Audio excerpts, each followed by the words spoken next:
Hi, what you're about to hear is a recording of the live event we did at Legit Dogs and Ice in South Elgin on May 15th, 2025. And there were 3 different music acts on the bill who performed 2 songs apiece. Aaron Williams, Karen Shook, Derision Cult. Because what you're listening to right now is an audio podcast, I can't legally, ethically, I just can't include their live performances. If you want to hear and see the performances, check them out on the Car Con Carne YouTube or Car Con Carne's Facebook page. Thank you. It's Car Con Carne. Let's eat in the car. It's Car Con Carne. And now here's the star of our show, James Van Alstyne.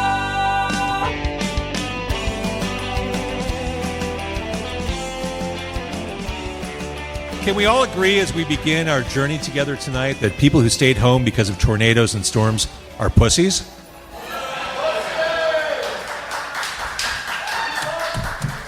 It's gorgeous out now. Come on. Thank you for being here. Welcome to the new, improved, this really is a brand new facility, Legit Dogs and Ice. Isn't this place awesome? My name's James Van Alstyne, and what this is Car Con Carne. It's a podcast I do. Anyone stumble in here by accident and have no idea what's going on right now? Okay, welcome. I'm confident you'll have a good time. Thank you for being here. We're going to hang out. We're going to have music. We're going to have interviews. It'll be awesome. So thanks for being here tonight.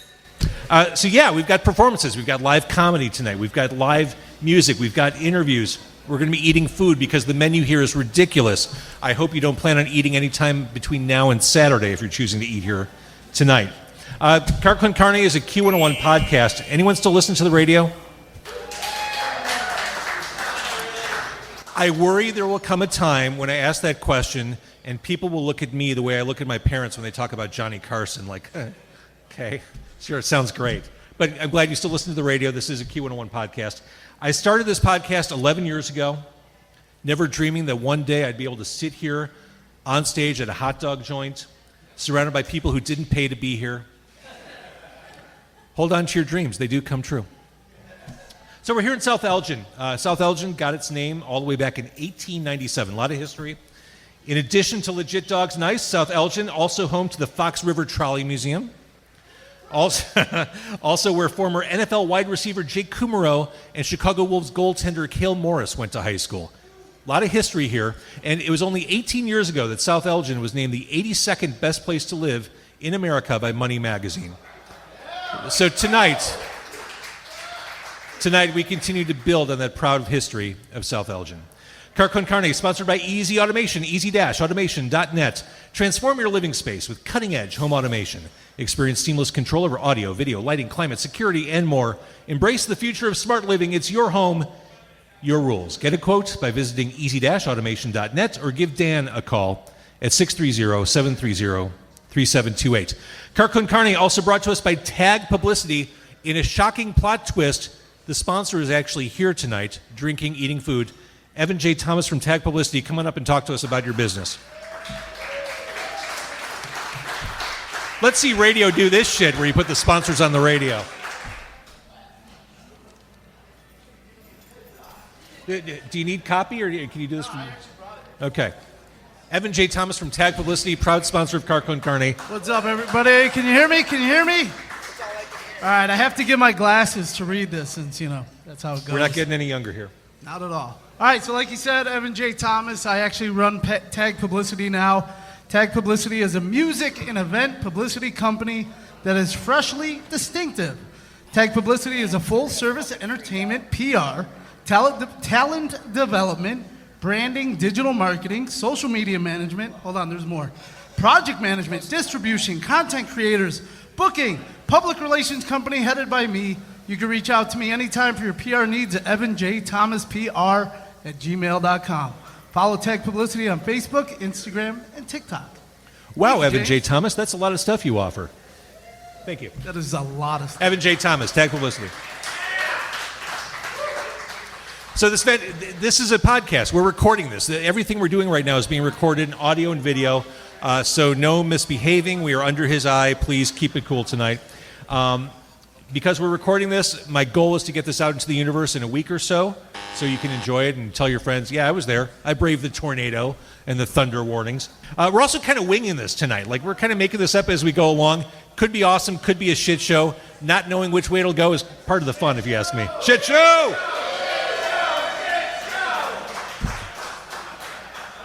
So all my guests that you're going to see here on stage tonight are here just because they're cool. They wanted to do something fun. They're not getting paid or anything like that. So if you see something you like, if you see an artist or someone speaking that you're into, support them. Support them on social media. It doesn't cost a thing. Buy their merch. Continue to celebrate them because they're awesome, and we're really glad they're here tonight. All right. I'm going to once again remind you, we're recording this. What we're doing tonight is going to live forever on the internet, for ill or for well. So that said, when artists come up and when they perform, when they talk, make big, exaggerated sounds. Cheer for them very loudly so that it sounds like we're in the United Center and not at the corner of a strip mall in South Elgin. Cool? Cool. Our first guest tonight is an Americana singer-songwriter whose performance schedule and dance card are usually so full that it's nothing short of a gift that we have her with us tonight. It wasn't all that long ago that she gave me permission to be myself with her song, I'm Here, I'm Awkward. Please welcome Karen Shook. Hello, everyone. I'm happy to be here tonight.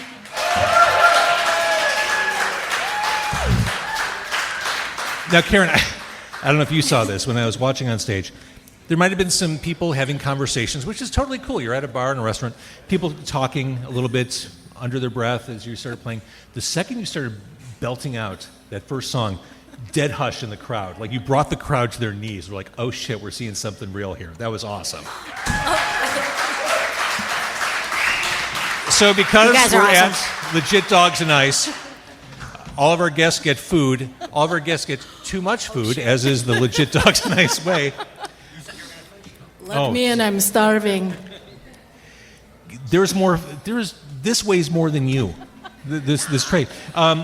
So Karen Shook ordered the Legit Burger, no mayo, with fries. We agree. We're not mayo fans. I'm not a mayo guy. I have some stories about mayo. No, thank you.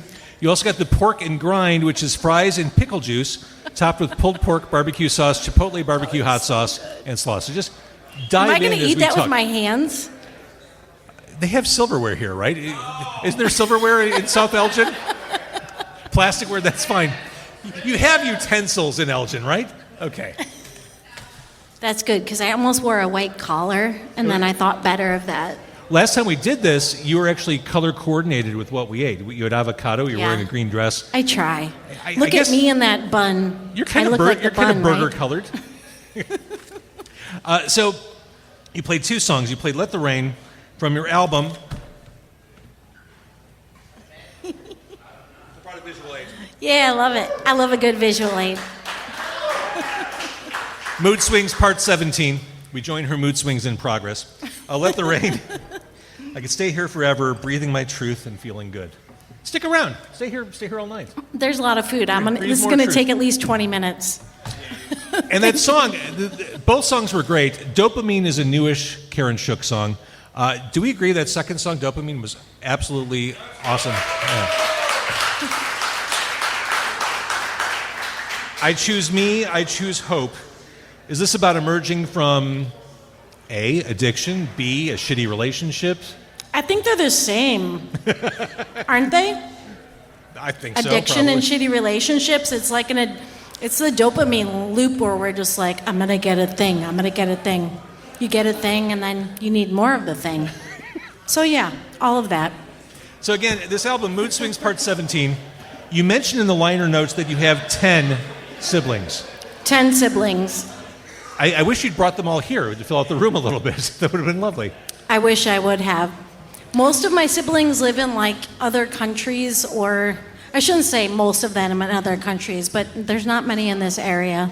See, I'm an only child. I can't even understand. I can't even fathom what that's like. It wasn't easy.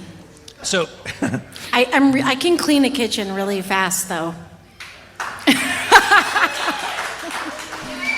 So with that big religious family, all those siblings growing up, was music kind of your pathway through it all? Yeah, my dad played guitar. My mom sang and played piano. Actually, my parents had a church, and that's like where I first started singing. And when I was 3, my mom said, "You can sing, and that's what you're going to do." So I was like, all right. I don't really like being told what to do, but I was like, okay, yeah, that works. And to carry the religious idea one step further, we sat down last year. We talked in the car, which is where I normally Time do the podcast. flies. It Last does. year. The way you create and perceive music, to hear you describe it, it's almost spiritual, as we're on the topic of religion. Oh, definitely. And to that end, I saw you talking. You're doing a private event tomorrow, which is too late for people watching or listening to the podcast. But there was a spiritual reckoning that came from that event, or heading into that event. It's super random, but I was driving with my youngest son in the car about a month ago, and someone was stopped in the middle of the road in a neighborhood, and it seemed really odd. And so I dropped off my son where he was going, and I just felt like the Spirit told me, follow this car. So I followed the car, and the car pulled over, and an old, she looked to be about 85-year-old woman got out of the car and started talking to a landscaper. And I just didn't feel right, so I went over and just said, hi, are you okay? Do you need help? She didn't know where she was. She had just moved to an assisted living community and got in her car and just started driving. Assisted living, not she could still drive. But anyway, she didn't know where she was, and she was 2 towns over. And so we figured out where she needed to get back to, and I called them, and I'm like, okay, hi, my name is Karen. Everything's fine, but there's a lady named Mary, and we're here in Bull Valley, and she told me she came from there. Anyways, long story short, I decided to give them my card because I thought they might want to know, if the family was like, what the fuck did you do with our mom? Well, hey, it's me, and I found her, and it's fine. So I'm like, here's my card if anything weird goes on. Anyway, so the next morning, I got a call from the activities director there, and they're like, we're doing an event in a month, and we were trying to find a DJ, but then someone gave us this card, and I'm like, hey, what's up? Okay. So that's how I get my gigs sometimes, just following old ladies on the street, That's cool, though. It was fun. And I was that day, just as we were driving, talking to my son about intuition and following your intuition. And there's a difference between fear and intuition, right? Because fear is and intuition's ooh, la la la la. It's down there on the bottom, and so that's why sometimes we miss it, because it's just down there, but the fear is So anyway. You mentioned on stage, new album, you're working on that tentatively, called Porch Songs. Mm-hmm. Do you have a porch? Yeah. So that's for real, you create porch songs. Yeah. Do you porch drink? Not a lot. And the only reason is because my current porch is next to a neighbor who I don't want to drink next to. Got it. That's why I'll move to the country one of these days. All right, so KarenShook.com is where we can keep up with your many gigs, follow your progress as we work. And also my merch. I brought you a Karen Shook pot holder. Wait, this is for real? Yeah. So if you can't see this, I love this. I care about food so much in my kitchen. So that was my first merch, because people have T-shirts, and I didn't have any recorded stuff yet, but I was pot holders, baby. You do have that. That was my dream. So if you can't see, there's a pickup truck, a flatbed truck that says Karen Shook on the grill, and it's carrying around a gigantic cupcake. This is fantastic. Karen Shook. That's limited edition, baby. I love this. Okay, one final question for you, Karen Shook, as you enjoy your mountain of food. I told Matt there's no way you're going to be able to I'm finish going to eat all that tonight. Okay. I asked Karen before we went into this tonight, I'm like, anything you want to talk about in particular besides the obvious, besides music? And you said something to the effect of, well, I've been able to successfully avoid the law for my entire life. That's true. Explain. Have you had run-ins, scrapes? Oh, gosh, I've had so many run-ins. I've actually been, where did it begin? We don't have that much time, but let me just tell you that one that I was talking about. I was driving home from a gig. I was playing, I can't remember the name of the bar, somewhere in Chicago, and I don't play a lot in Chicago, but I was coming back from Chicago. Which is a crime, by the way. That's a crime. Well, I just kind of go where people invite me. Right. I'm lazy. It's not lazy. I'm doing what I'm doing. But anyways, it is a crime against humanity. Anyways, where was I? Driving home. I don't know what I don't want to be TMI, but I did do an illegal thing and I got pulled over for it. And I get pulled over and I had been, maybe there was some weed smoke around my car and it may have smelled like weed in my car, okay? So the cop pulls me over and I did do something wrong. And all of a sudden, I am pulled out of the car like, bad boys, No way. what you going? Like, I saw things going in a bad direction right away, and so I grabbed my cell phone and I was about to call someone who I thought could be of assistance legally at the time, and the cop grabbed my phone and threw it across my car so I couldn't touch it anymore. And after that happened, I knew I was in trouble, so I took a breath and I prayed to the angels like I always do. I'm like, angels, help me right now. Thankfully, I had not been drinking for enough hours that I knew that I was good, so I was real cocky. And I shouldn't have been, because I did have one of my nice juicy tequila drinks. Really, this was just a dream. This didn't actually happen, but I did have one of my nice juicy tequila drinks in a jar, and I had a bunch of weed that was shoved into a rubber avocado with a zipper. And so there were three cops. Don't do any of this. There were 3 cops that were, I was on the side of the road and I was all made up, my hair was looking real nice. And my car was full of my equipment and the cops were searching my car. They had the rubber avocado in their hand, but since it was like post-COVID times, they had rubber gloves on. Maybe they always wear rubber gloves. They didn't see the zipper. And they're holding all of these things in my weed, my tequila, and they didn't even see. They were so frustrated. They were opening up my guitar case and all my things just like that. It was just like that. Anyways, why do you have these? All right. In conclusion, at the end of that whole process, and this went on for like 20 minutes, me on the side of the road and them looking at me, and I'm just like, I know that this is not okay. They didn't find anything, and they were upset. And because they actually roughed me up, which I didn't really mention, they grabbed me and like kind of roughed me up a little, which I was a little surprised about. Yeah. And I'm not sure if I should talk about which town this was in, but No, I I wouldn't. I did call the police department after and just mention it, and they said, we're like, oh, that was a training exercise. Does that make it okay? I'm not sure. I did come out unscathed. I'd like to think that it was the flower in my hair that carried me through that night. Well, I I'm don't glad know. that as you have your country-tinged music, you still bring a little bit of the outlaw to what you're doing. You keep I'm it like, real. It's fine. You guys were keeping it real. Tonight, that was when keeping it real goes wrong. But One more time for Karen Shook. All right, we continue with a live performance. I get nervous when Chase walks around. Okay. But he can do that. That's technology. Okay.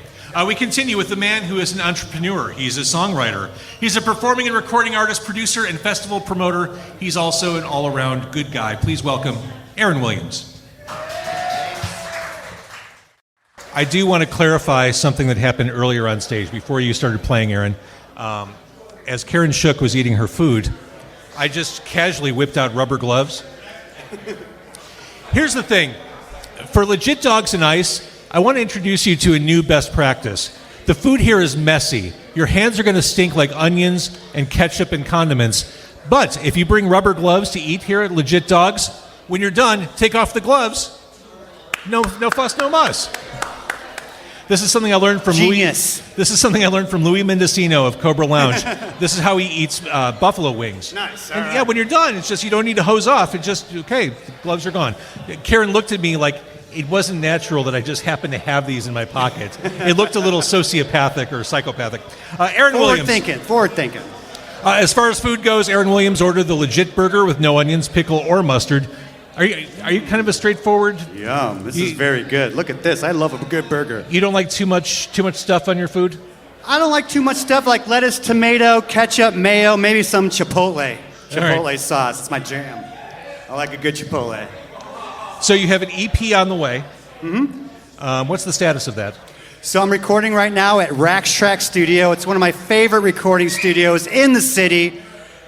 And Rick Barnes is going to be mixing this album. We have Sean McKenzie, who's going to be engineering it. I've been in the studio now for a few months and having a great time. We got 5 original songs. Very excited, James. Including the 2 you just played. Including the 2 I just played, You and I Can and Forgive and Let Go. Now, based on the titles, again, You and I Can, Forgive and Let Go. These songs sound like couples therapy. Well, You and I Can is about a road trip that you take with your lover. And it's about traveling around the country in a car with your lover. And Forgive and Let Go is literally about the time. Wait, stop. Do people still say lover? Yeah, I mean, I do. Whenever I think of the Will Ferrell skit on SNL, whenever I hear someone refer to he their ruined it lover. for us. But lover is still a very valid word. Okay, so if you're traveling with your lover on a road trip. It's about traveling with your lover on a road trip around the country and doing a bunch of great things that you would normally never do, but you're comfortable within the skin of your relationship to do and try anything. So, anal? Yeah, maybe. Okay. It's all about what you perceive and what's your goal. Great. Okay, so that's on the way. Homegrown has kind of become what people think of reflexively when they hear your name, when they hear Aaron Williams. Homegrown, the festival that happens over at Base Camp every year. This is the Baker's Dozen 13th year. 13, wow, I can't believe I'm saying that out loud. It's crazy. Thank you very much. Yeah, a lot of musicians in the crowd, lots of creatives. For those who don't know, for those who are maybe watching or listening, what is Homegrown? Yep.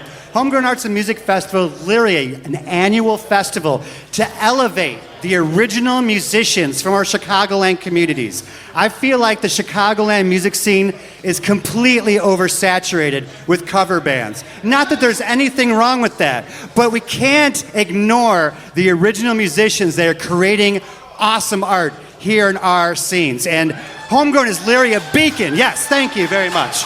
We're a beacon to elevate the original musicians in our Chicagoland communities. And one thing I've learned over the 13 years, James, there is a lot of us.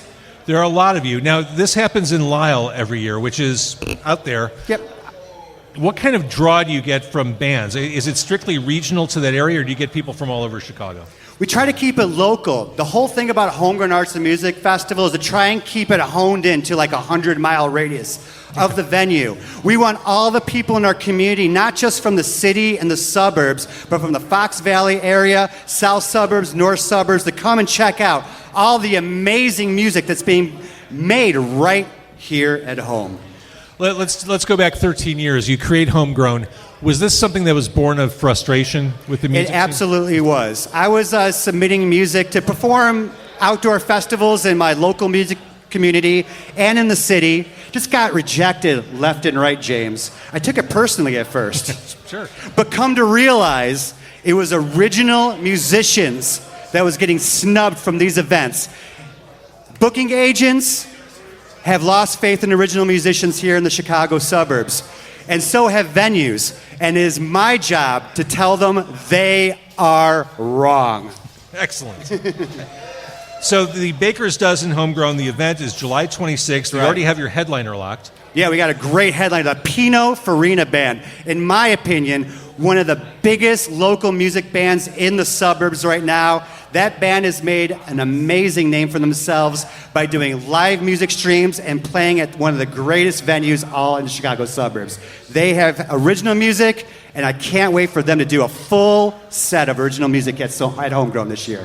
When does the lineup get announced? I'm sorry? When does the lineup get announced? So we're going to announce it on Saturday. Tomorrow is our soft launch. We're going to put the tickets on sale. We're going to launch our event page, some of our headliners, and then between 8 a.m. and noon this Saturday, we're going to have 150 musicians, artists, and people who support local music announcing the lineup for this year's festival. We have 30 acts, 20 bands, and 10 acoustic artists. I'm really excited. That's amazing. And for those who are watching or listening, the lineup is already out there for you to peruse. Were there any surprises in the submissions this year? Like, oh my, like there have to be. That's why you keep doing it, right? You find something in the submission pile, like, oh my God, this is. The submissions are overwhelming every year. After doing this for 13 years, you think you know everybody. We were talking about this last year.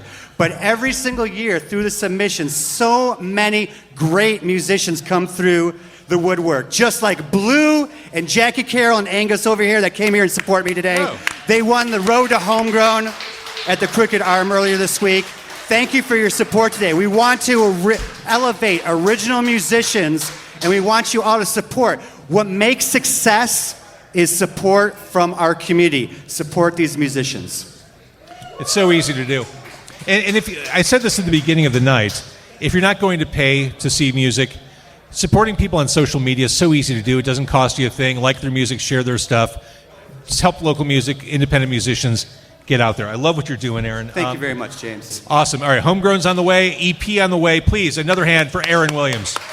Go to homegrownartsandmusicfestival.com. Thank you very much, James. I appreciate you. Of course. So, we have a special guest in the crowd tonight, and when she walked in tonight, she probably didn't imagine that I'd be doing this, but I'm going to bring her on stage. Please welcome Deanna from Sincere Engineer, who's in the house.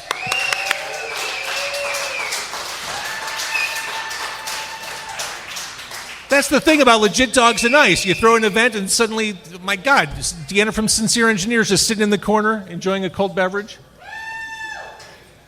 Deanna, she's here. Hello. You're actually playing here soon, aren't you? Yeah, in July. Can I move this? I'm sorry. You do whatever makes you happy. Cut this part. Never mind. I'm not going to move it. Okay. I have no notes for you. But we've done this before. Okay, cool. I'm ready. All right, so the most recent thing, and you can correct me if I'm wrong, the most recent thing from the world of Sincere Engineer, you created and directed and released a documentary on 10 years of Sincere Engineer. Yeah. Thank you. And the reason why is in the title, but maybe explain why you decided to do this. Okay, so there's like a little story with it. I called it Nobody's Gonna Do It For You, because one time I was at like a party when I came back from my first tour, and this kid was like, man, if I ever get the call to go on tour, I'd have to quit my job and go. And I was like, that always stuck with me, that like you could just do that. Like there's actionable steps to make that happen. And it was like this concept of like nobody's gonna like, you're not gonna get a call, be like, it's time to go, pack your bags.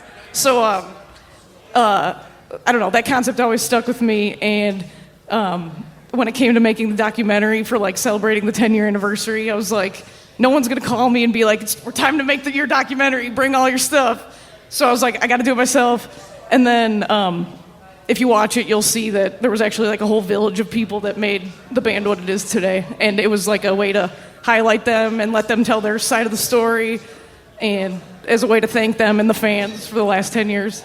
I talk with my hands a ton. I do the same thing. I could be doing it down here, but I'm doing it up here. I try to keep them down here. I look like crazy. I feel like I'm more expressive if I do this. We did like some showings at the Metro, and I like had to go up and introduce it in front of a screen, and I was like, and then this. So all the pictures from that night, I look like I'm doing karate.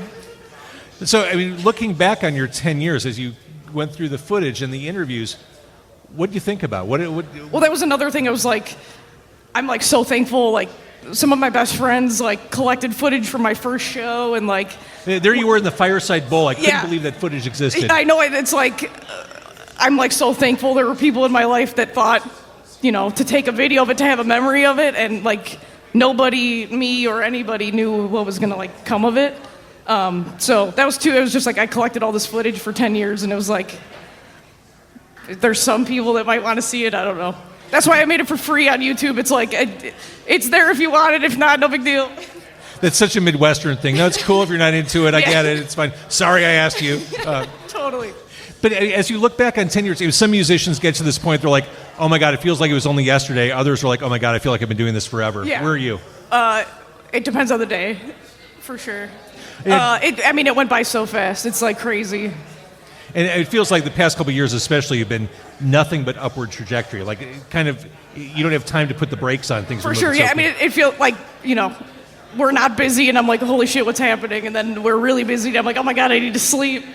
So it really just depends on the day, As someone who is still learning how to use video editing and all that, you did all that yourself? Yeah. Is that something you're into, or did you force yourself to learn it? I'm like mildly interested. I made all our music videos and stuff, so I had like some. I use iMovie on the phone. I don't know. A lot of people have complimented the editing, but it was really like my bandmates answering the questions so nicely, and it actually happened, so it all fit in like the storyline. and it was really easy. So it's almost like it actually happened, you know? I love it.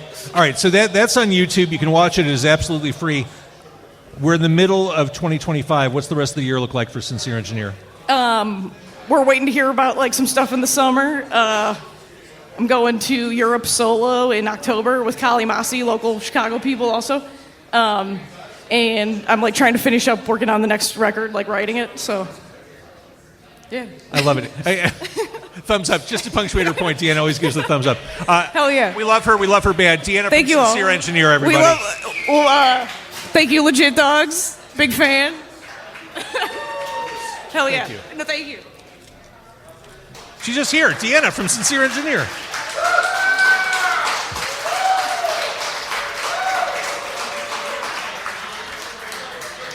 All right, so our next guest is a very funny stand-up comedian. And when I asked him, because I spent a career in radio, I'm always neurotic and nervous about mispronouncing people's names. So I emailed him. I'm like, dude, I just want to make sure I'm pronouncing your last name correctly. He wrote, my last name is pronounced Bon as in bonfire, and Gat as in Gatling. No worries if you mispronounce it. It's a foreign last name, and I'm super American, so I'm not even sure I get it right. Please welcome Chris Bongat. Legit Dogs Nice. How you guys doing tonight? Doing all right. Give it up for Legit Dogs and James for putting this whole thing on. Give it up for yourselves for supporting the arts. Hell yeah. Though the art part of the show stops right now. My name is Chris Bongat. If you don't recognize that name, that makes sense. I'm a low-level comedian.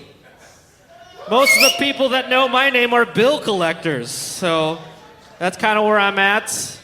That's great. I'm also very painfully aware that most people are here not to see me, which is fine. I'm used to it. My parents, they had me when they were 16 years old. They were in high school when they became parents, which means that you guys are not the first people to not know I was going to be here. Caught that mid-joke. Joke wasn't that great, but I caught it. Hell yeah. My parents are Asian. I'm Asian, if you're doing the math. But they're divorced and remarried, so my stepdad is black, and my stepmom is white. So when people take a picture of us, we look like a college brochure and shit. You know, people are like, that broken home is very progressive. Really paving the way for other broken homes, you know? That's fun. Before I did stand-up comedy, I used to do a lot of volunteer work, actually. One of the things I used to do, I used to give sponge baths to the elderly. I used to do that. Thank you. Just doing God's work, you know. It was at this nursing home in Bentonville. I used to help the senior citizens undress. I would help lower them into the tubs, and I would wash their naked bodies for them. And I did that for about 2 to 3 years before they caught me. I guess you're supposed to apply first or something. I don't know. A lot of weird red tape with it. I did this. I stopped eating at the Burger King by my house, and I had to stop eating there because they told me that they fired a woman because they caught her peeing on the hamburger meat and serving it to customers. Yeah. So I had to start eating at the Burger King like 2 towns away because I heard that she works there now.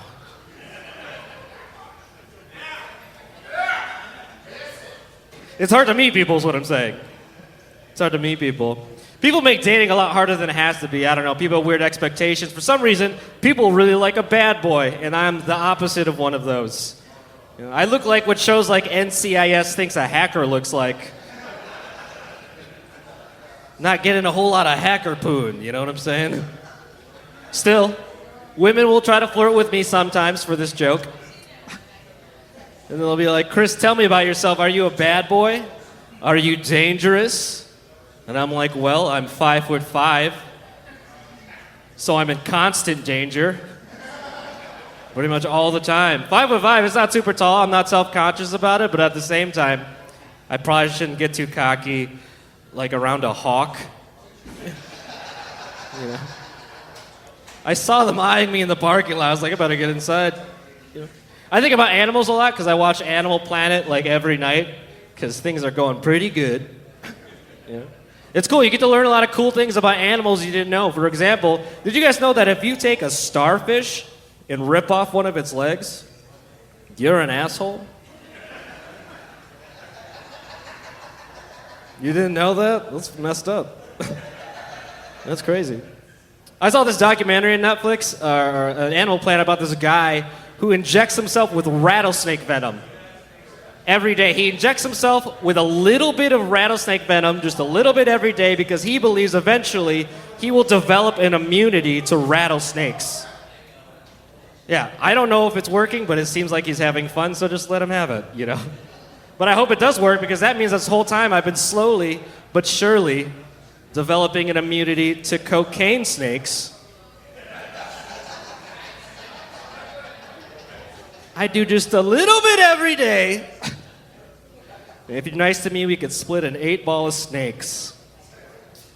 That's fun. Anyone here ever have a one-night stand? No? Good. I was just checking to see who's going to heaven. I'll see you there. That guy raised his hand. Pretty ballsy to do it while you're here with someone. That's the one-night stand? When did it start? 3 minutes ago? What, did you really have a one-night stand before? Wait, what is happening right now? A long time ago. Was it her?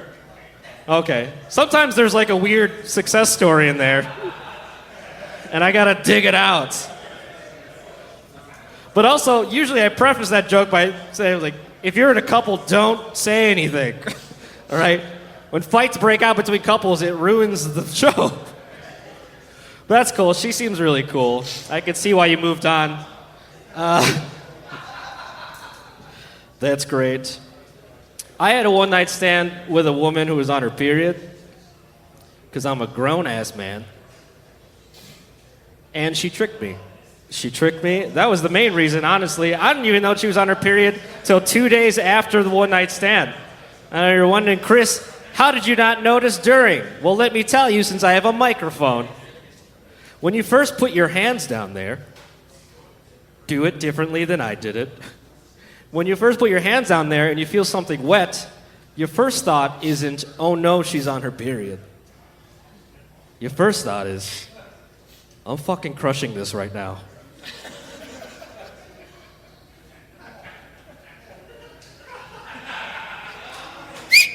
But that's not what was happening. 2 days later, I'm doing laundry. I lift up my pillow, and underneath my pillow is a used tampon. Yeah. That's what I said. Oh, God, woo! No, I guess she took it out so I wouldn't notice, which super worked.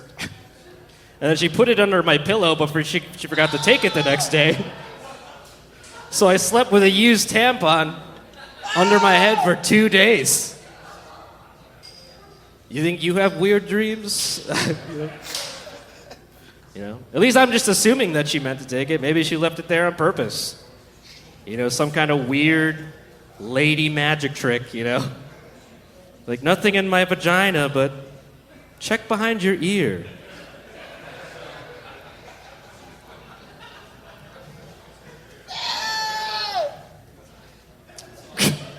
Why am I double fisting microphones right now? That's super weird. It's for my other side job. No. The worst part about that one night stand is I thought that one night stands were supposed to be no strings attached. Yeah, I did that at a restaurant. All right, you guys have a good night. You've been great.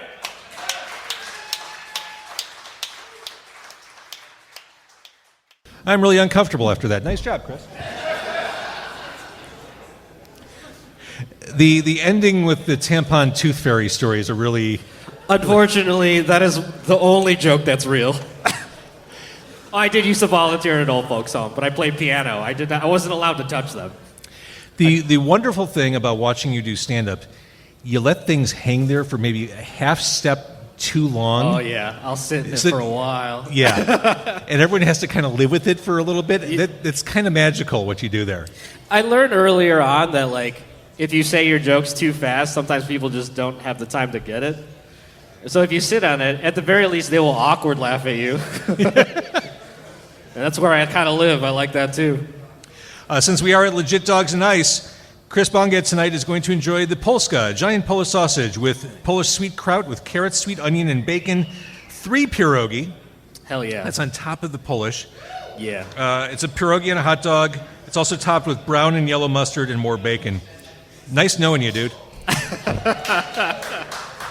And I say that knowing that I think at the same time I'm going to enjoy something lovingly called the Widowmaker, which is two double Angus beef smash patties, homemade chili, homemade mac and cheese sauce, and bacon on brioche. So I went for my first physical in like 2 years. My blood pressure's already high. This is a poor move. I'm not even kidding. This is a poor move on my part. So how long have you been doing comedy? About 8 years now. 8 years. Yeah. You started as a musician, right? Yes, I was a musician like since I was a teenager, and I transitioned to comedy. After that dream died, and we'll just see how long this dream rides. And then after that, I'll get a unicycle or something. I don't know. I was going to say, were you too successful as a musician, so you thought I'm going to try being a stand-up comic? You know what it was? Is I got tired of carrying a fucking amp. I'm almost 40 now, and the days of me carrying a 200-pound amp up a tiny set of stairs are over. I'm done with that. As a comedian, all you have to do is the only equipment you need is a microphone, and they better have that when I get there. Yeah, you just show up. I mean, right. And you don't have to split any of your beer tickets with 5 other dudes. Right. You don't have to worry about everyone else's schedule. It's liberating. I say do music when you're younger, and then when your back starts to hurt, just start going into comedy. All right, I want you to try the Polska. I'm going to ask you the question, and please don't feel weird. Do you want rubber gloves? No, I actually thought it was very odd that you had those.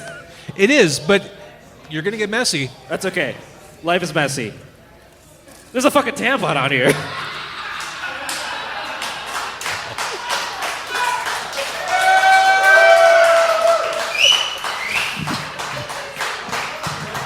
Joke's on you, I'm eating that part first. There's shit on it. Why is it so... Is that peanut butter? That better be peanut butter. All right. I won't. I like this place. All right, so I'm gonna have the Widowmaker. I do want to ask. We talked with Carson from Obscurity Brewing about the communal nature of that scene. About all the craft brewers. Everyone kind of knows each other. They all kind of communicate. I suspect, or I perceive, that the comedy scene is much different and much more kind of petty and snipey. It can be, but honestly, when I first started, it was super welcoming. And if you're interested in doing stand-up comedy, I say do it. But just tell everyone you're new, and they'll be nice to you. It's fine. But yeah, you get when you start getting a little gatekeepy, it's whatever. But just find your clique, you'll be fine. What does gatekeeping look like in comedy? It's more like it's hard. Sometimes it's hard to notice. Like you just realize that certain people don't get booked at a lot of places, and they'll do the same rotation of people, which I get it. If you were higher up, wouldn't you just book your friends? So it's hard to be mad at that. So it's fine. And band's culture, like playing in bands for my whole life, it was like that too. It's in every art form, there's going to be a little bit of that. But if you're good, you'll be fine. All right, before you take a bite, can you hand me a napkin? Thank you. He made fun of the gloves. You have gloves and a napkin. Do you see this? It's like this guy needs a helmet. It's 3 entrees on a bun. You want to take a bite? Yeah, let's take a bite. Okay. Of the Polska? Yeah. The human jaw is not meant to do this, and yet, look at that. Hell yeah. So I know this is kind of a unique or different room. You're playing a hot dog joint. But surely this can't be the weirdest or most unique place you've done comedy. No, it's like a tie. I did a stand-up at a preschool, which sucked. Then I did stand-up in a sex dungeon, which also sucked. Wait, stand-up at a sex club? Yeah. Who wants that? I got booked by a bunch of swingers. So in my normal set, I do a lot of sex jokes.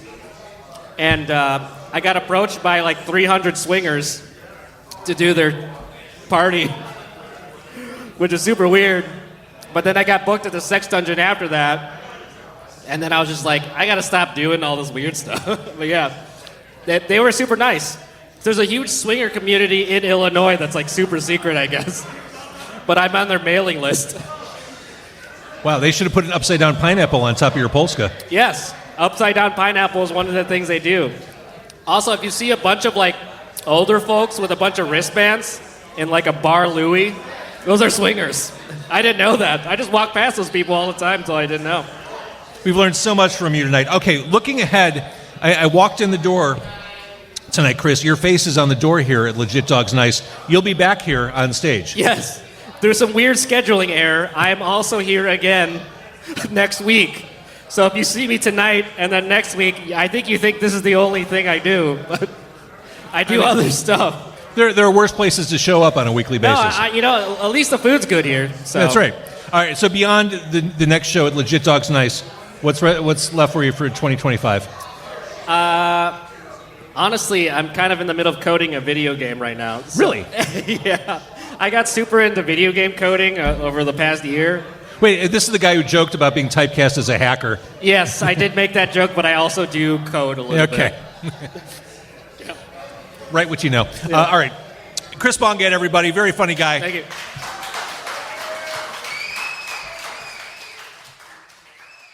Our next guest is the proprietor and head brewer / mead maker at Please, you should. Do you want those rubber gloves for later? Yeah, I'll save the gloves for later. He is the proprietor and head brewer / mead maker at Obscurity Brewing and Craft Mead, 113 West North Street in Elgin. Please welcome Carson Souza.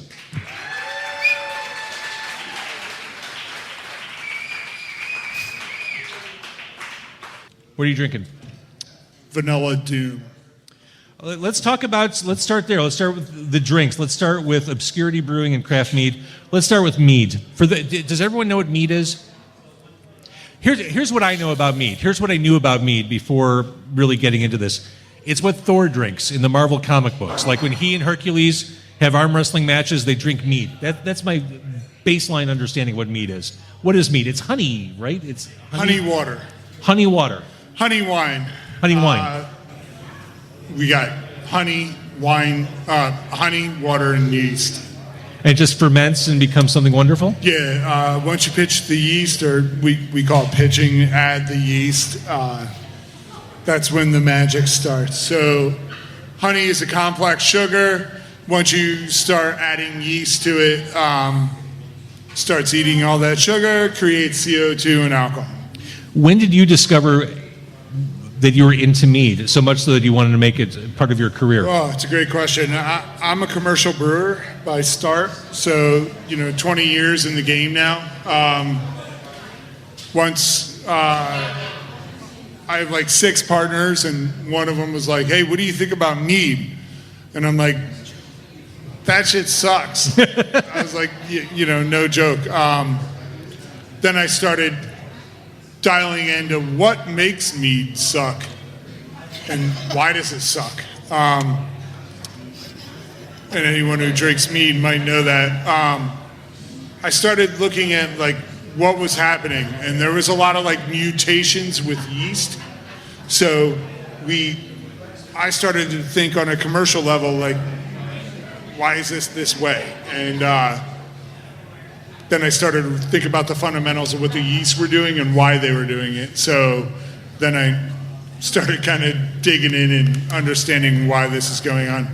So as people are sitting here at the bar at tables, they're ordering drinks, what obscurity beverage should they be ordering from Legit Dogs Nice tonight? Tonight, I believe that the Vanilla Doom is on.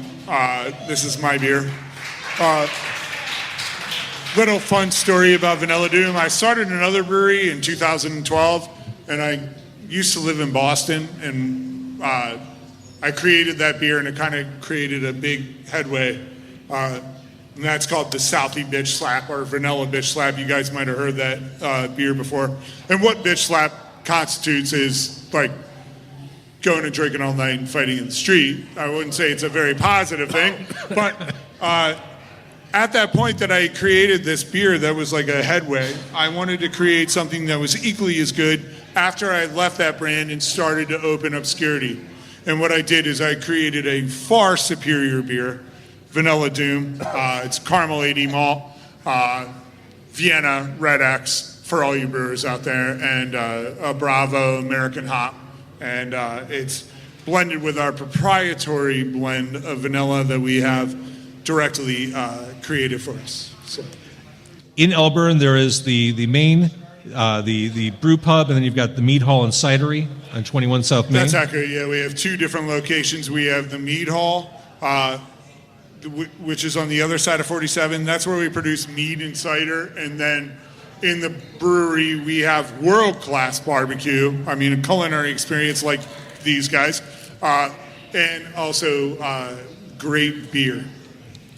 So I think as a group tonight, we can commit to drinking more of your products and going to visit you in Elgin.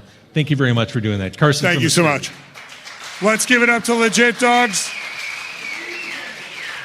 I do want to take this one bite of the ombre.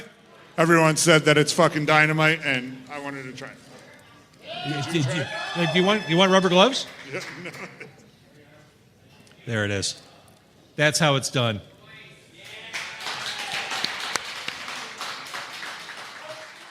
Now we begin the final part of our journey together this evening. I promised you that things would get louder as we head into the twilight, and they will, because my next guest is right here. It is Derision Cult. Derision Cult is the brainchild of Sonic Svengali, Dave McAnally. McAnally? McAnally, yeah, it's the Irish version. The band is a self-described rogue sound squad that weaponizes music against society's sensory overload and media manipulation for corporate greed. Also, Chicago industrial metal for psychos, charlatans, and the age of regression, which is now. You are here, age of regression. Yeah. If you're looking on the map. Feels South Elgin or just this point in history, let's say. All right, so Derision Cult tonight is going to be sharing Gouts of Flame and Nuclear Fries, or if you prefer, Nuclear. We should start a band called the Gouts of Flame. The Gouts of Flame. So, all right, who all do we have? We have Dave, the Sonic Svengali. Who else is here? Well, we have so me, Sean Payne, Jesse Hunt, and Brad Houston, who also are in Chicago industrial. Not to play you up, but major Chicago industrial band Cyanotic, and we're all on Glitch Mode Recordings. So Derision Cult started 10 years ago? Yeah, they're about. Yeah. Share with us the origin story. Take us back. Favor us with the tale. So, well, for me, I grew up in Iowa and was in the metal scene there. Wait, where in Iowa? Waterloo, actually. Okay. So, funny enough, I grew up, we used to buy pot from Corey Taylor's mom, which I shouldn't be saying that on a podcast, but so from Waterloo, he moved on, but myself, another major player here in Chicago, Dan Milligan, Ayatoya, and John Wayne Gacy all came from Waterloo to Chicago. So some of us fared better than others, but yeah, that's right. And then so when I moved to Chicago, I took like 12 years away from music, just working on just career stuff. Got big into Ironmans and triathlons and stuff, and got back into it about, like you said, 10 years ago. And about Wait, you've done Ironman and triathlon stuff? Yeah, I borderline pro card for Ironman, but then I started coming to places like Legit Dogs, and I don't have an Ironman body anymore. I still think it's probably safe to say, looking at this crowd right now, you could probably kick all of our asses. Well, I don't know. I mean, not at the same time, perhaps? These guys are pretty tall, big, man. Yeah, but we have no mics. All right, so these are the aforementioned Gouts of Flame. I'm sorry, guys. And Nuclear Fries. Look at that. I ordered the crazy The hot Nuclear shit. Fries. Oh, Look my at Lord. this thing. You're going to need a fork and knife. All right, so 10 years ago, Sean Payne, producer, part of this project. Yes, so we connected, about 5 years ago. Sean and I did. I was just looking for someone to help with, just drum production and stuff. And, it's just kind of been, we've done a couple albums together, a couple side projects. Derision Cult's also kind of been a cool collaboration vehicle. On Mercenary Notes Part 2, Reeves Gabrels from The Cure and David Bowie's band plays. Let's not gloss over that, because I want to get into that. That's to me, that's the proverbial BFD. But Mercenary Notes Part 2 is the new album. That's right. When I listen to Derision Cult, when I hear you, I think, well, yeah, that's what industrial music sounds like. That's like If you wondered what that genre was like, just put on one of those albums. That's what you're doing. Yeah, well, thanks. I think, I think all of us are really, really proud of Chicago industrial and the sound. We're all big fans of the old Wax Trax stuff. It used to be cool. And but no, we wear that on our. I think everyone here wears that on their sleeve. Remember 1990? All right, you mentioned Reeves Gabrels. Reeves Gabrels, he was on all of David Bowie's stuff in the 90s. Tin Machine before that. He's a member of The Cure. How do you, Derision Cult, make that connection with this really incredibly well-known and well-traveled guitarist? Well, he still kind of crazy that it worked out the way it did, but as crazy as it sounds, just reached out and emailed him and was like, man, you're an awesome guitar player. We got some tracks. Did you play on them? And, that was during the height of COVID, so, it was just hard for Literally, you just tracked down Reeves Gabrels and said, do you want to work That's with right. It's that easy. Oddly enough, yeah, we're kind of the Forrest Gump of industrial here. But, Well, as the kids say, Dave, shoot your shot, and you did. but I'm the mentally challenged one. But but for real, that's, I was a big fan of his solo music, obviously, all the industrial things with David Bowie. I did actually interact with him a little bit through just being a fan, like, when he was doing his solo stuff, which was a lot more low profile. So I think maybe, kind of remember me from that. But Reeves has done a lot with the Chicago scene. So he recorded on a Sister Machine Gun album in 97, Metropolis, and that was fantastic, and we have some connections there. In fact, Brad's playing Chris Randall's Parker tonight from Sister Machine Gun. And we also had Chris Connolly on that album, on a track with Reeves, and Chris and Reeves were supposed to do they were going to collaborate in the late 90s, and it never happened, and we were fortuitous enough to bring those guys together on a track. So That was Deaf Blood? Deaf Blood, yeah. We made a crazy animated video for that where we turned Chris into like a crazy kind of drug czar guy. Well, let's talk about crazy animated videos. Specifically from the new album, we have Warning Signs. Yeah. Which is Mad Max meets The Terminator meets RoboCop meets Westworld.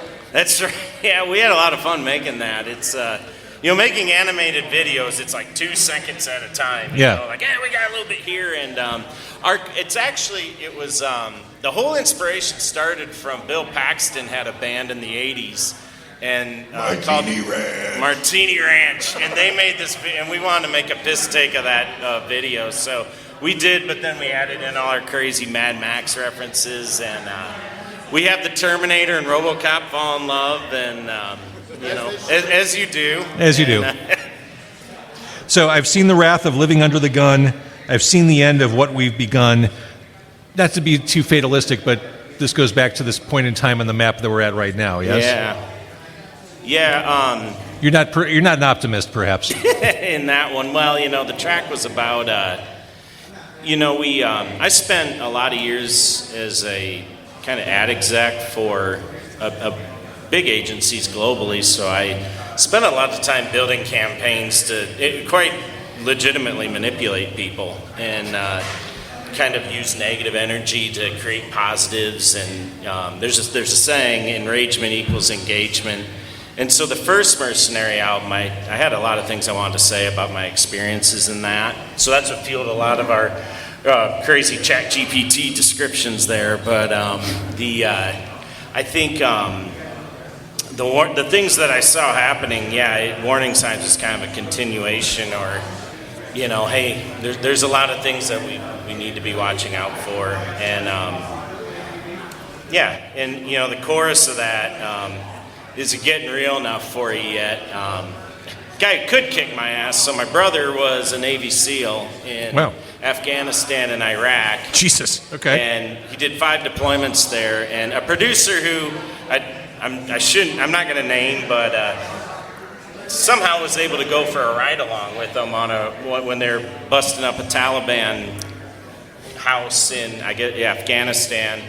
And they end up getting to a big firefight with these guys, and so this producer, it's just like a crime scene here in the U.S. after they have one of these raids, and they the SEALs have gotten into a gunfight with all these guys. So there's bodies everywhere, and this producers did make a big movie that came out later about this stuff, but wanted to see the real thing up close. And one of my brother's, co-workers, the guy they were there to arrest, they end up having to shoot in the face at close range with a .50 caliber, and which I'm told is a pretty gnarly scene. Yeah, it can't be good. To a person, and it's a lot like that. But brings this corpse down and puts it on a table where this producer is, and they were kind of pissed that he was there. So he said, "Is it getting real enough for you yet?" And Jeez. Producer looked at it, ran outside, and started puking. Yeah, I'd imagine. I thought, man, I got to use that line in a song someday, and here we are. Another new song, which I think you're going to do, correct me if I'm wrong, Radiation Blues. Yeah. Okay. You do that gritty spoken word thing on this that I absolutely love. It's kind of like thanks. Industrial country vibes It's on my this. industrial Tom Waits. That's what it is, yes. And we're all huge Tom Waits fans, so whether these boys like it or not. All right, so you have big burgers to eat when you're done performing. I give it a ride home, maybe. Before we clear the tables and have you play, more music on the way from Derision Cult? Yeah. Well, we're working on some stuff right now, and in fact, I mentioned Cyanotic. These guys have that project from Glitch Mode 2, and the Side Effect is coming very shortly, so we have that. And we haven't really talked about this yet, but we'll be playing kind of a Glitch Mode collective up in Milwaukee on August 23rd. That gonna be fun. At the Crocodiles, so Crocodile, right? Yeah. Anyways, look for stuff on that. But yeah, you can check us out on derisioncult.com and all over the socials. And excited to play some of these and conquer these burgers, man. Awesome. One more time for Derision Cult. They're going to be playing in mere minutes right here on stage. Thanks, guys. We wanted to wrap up the night with an evening of gentle pop songs so you can go to sleep easily. But we had Derision Cult play instead, and that was amazing. We're at the end of our journey together. Thank you for being here tonight. I know that when you got here, or as you were driving here, you're probably worrying about thunderstorms or tornadoes. They didn't happen. It paid off. I hope you had a good time tonight. Hey, did you guys hear anything? I want to quickly again thank everyone who joined me on stage tonight. Karen Shook. Carson from Obscurity Brewing. Aaron Williams.